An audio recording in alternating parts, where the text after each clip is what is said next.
Hello and welcome to Two Car Pros. Today we're going to be taking a look at how to fix a Mercedes-Benz that fog lights keep flashing.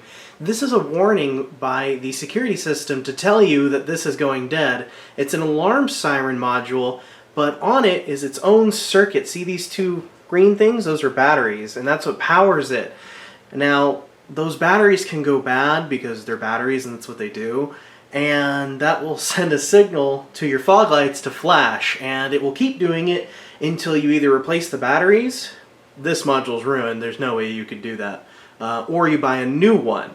So this is really the culprit. This is very common on every Mercedes for the past, I don't know, a couple decades. So this pretty much applies to all Mercedes that have been made in the past couple decades. So we're going to dive in on how to remove this and where it is on most Mercedes. If it's not located in the place I show you, look up online where the alarm siren is located. That's what's technically called, alarm siren. And you can find this module and replace it, and that should fix your fog light blinking problem. So let's get into it. Okay, so the first thing we need to do is use a 17mm socket on a breaker bar to break the lug nuts loose, because where we're going to be working today, more or less, is the passenger wheel well.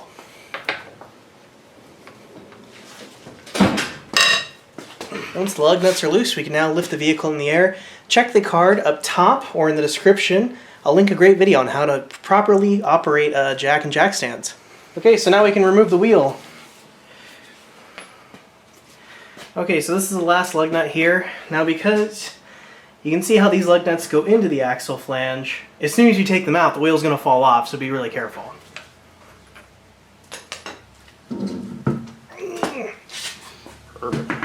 So the first thing we need to concentrate on removing is the inner fender liner, at least on the left side.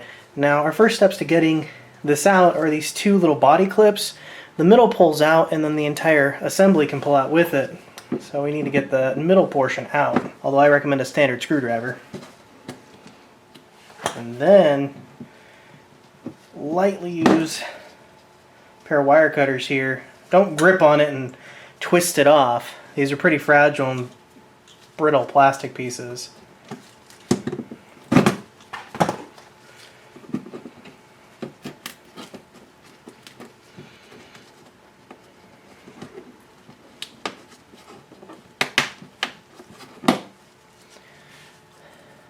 There you go, that can pull off like that. And then I like to put them back together just a little bit. Not all the way, just a little bit. So that way they can go in your parts pile and you don't lose them. There you go. Okay, so the next thing we need to focus on is removing these two nuts from the inner fender liner. They're 10mm.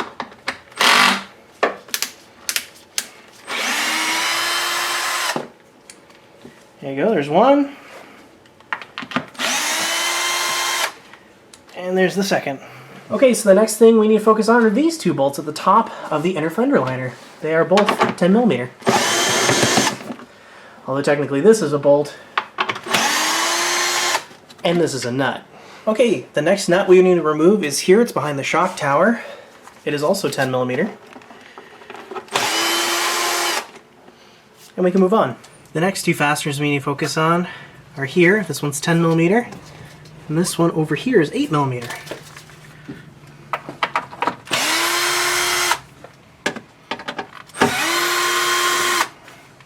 So now we can remove the left side of the inner fender liner.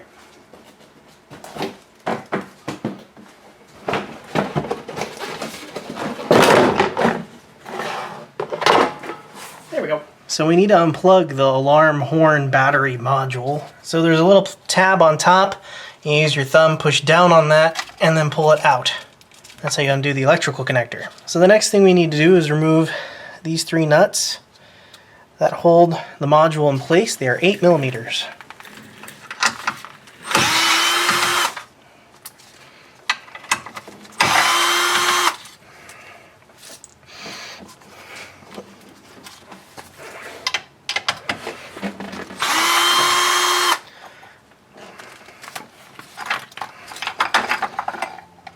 And it comes out. So they obviously didn't want you monkeying around too much with this, but we need to in order to complete the repair. This is a locking Torx. We're going to need to figure out a way around that. So how we're going to get around this locking Torx is pretty easy. You need a good pair of channel locks, and you're going to grip the outside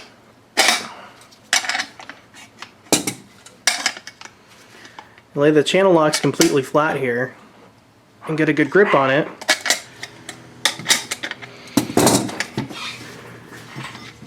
There we go. So we figured a way around the locking Torx. Look at us. So I've taken my alarm siren apart, and this is the control module inside of here. As you can see, it's totally ruined. It looks like the battery acid's leaked out the bottom of this battery and polluted the circuit board. Yeah, there's really no way to salvage this. If yours was in good shape, you might be able to replace these batteries and do it for very, very cheap. But it looks like I'm going to have to replace it. If you don't want to open this alarm siren and you just want to replace it, I totally respect that decision, because chances are it probably looks like this. But just to show you that it is in fact dead, I have my multimeter out. Yeah, that should be doing more than that. Yeah, it's essentially, the batteries are essentially giving off absolutely nothing, which is fine. So we need to replace it with a good replacement part. So here is the replacement part. There is the part number if you want to pause the video and type that into Google, or you can just click the link in the description. I have it there. I got the genuine Mercedes one, made in Hungary, so you know it's a quality part. And we're going to put it back into the bracket that we removed the original one from. We're going to make sure it's identical.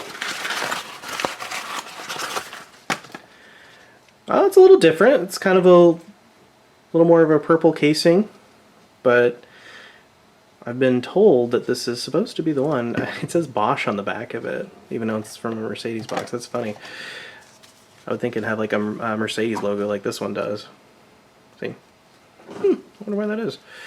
Oh well, I'm sure it will work just fine. So, the nice people at Mercedes did not give us a replacement one of these, thank goodness, because who has? I don't even have that. It's crazy.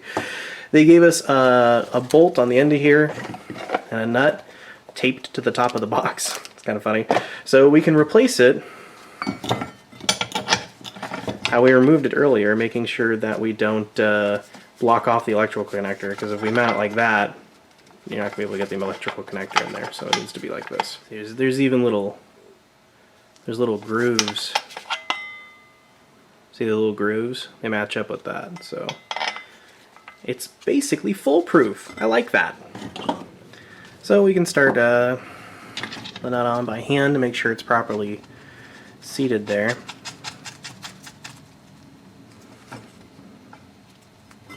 Make sure it's in its proper alignment like that. That's good. Yeah, like that. It's a 13mm bolt. So you're going to need either a 13mm socket or a 13mm wrench. I like sockets. This still doesn't have a torque spec either, it's just tight. Yeah, don't Hulk it on. I'm only using my wrist here. There we go. Just enough so it doesn't fall off, that's good. Make sure it's all lined up and totally killer. So this can go back in the car. Okay, so now we can replace our alarm siren here in its bracket. Just goes in the way we took it off. It's pretty simple, just like that. Perfect. And then we need to use these weird nuts that came off. They're like nuts with pre-installed washers. They're kind of funny looking. But whatever works.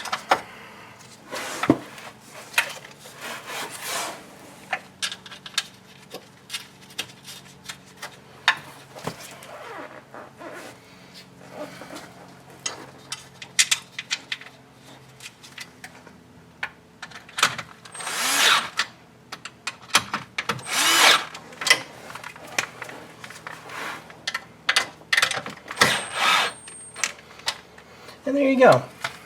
There's no real torque spec to what these nuts should be on. Just tight is good. Tight's acceptable. And then lastly, we need to plug it in.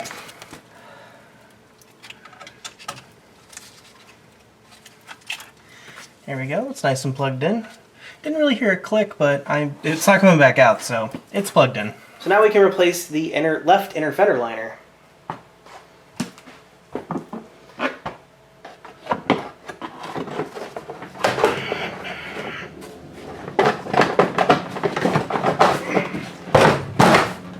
There we go.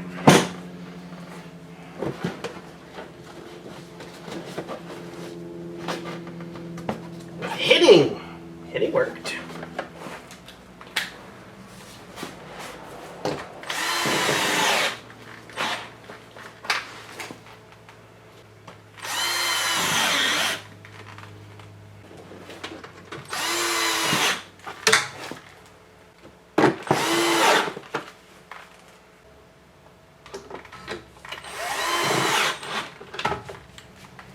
Then we need to reinstall these body clips too.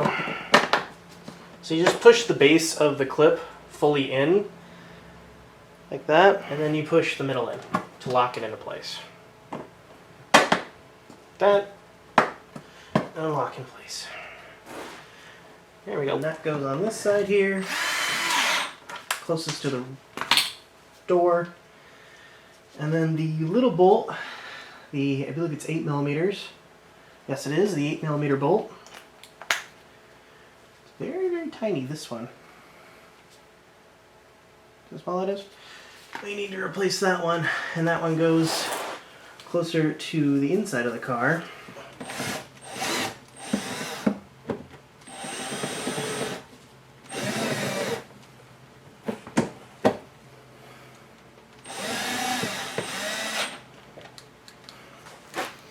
Okay, so now we can replace the wheel, and this is going to be a little tricky. It's not going to be graceful at all.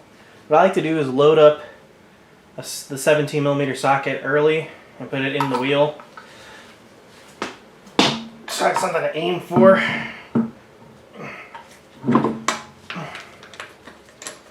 Did I get it first try? First try lucky? I did. Oh my goodness, that's awesome. So we're just going to tighten them on by hand while it's still in the air, and then when we lower the car back down, we're going to go ahead and torque them to the factory spec. Because it's actually important that you torque wheels. You don't want them falling off. And always remembering when you're doing anything with lug nuts to do them in a star pattern.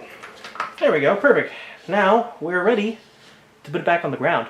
Okay, so the torque spec for these lug nuts here on this car is 81 foot-pounds. We need to set our torque wrench to 81. So that'd be 90. It's gonna be right around there. A little bit more. There we go. It's like right there. It doesn't really list it in very nice increments, so I'm gonna say it's right around there. But it's 81 foot-pounds. There you go. So you can set your torque wrench to that. And we gotta do it in a star pattern.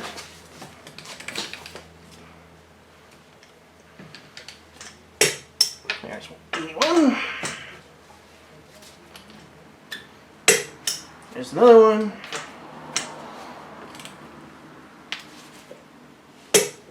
Another one.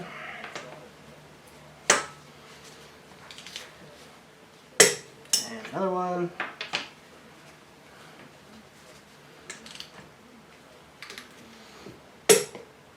And the final one.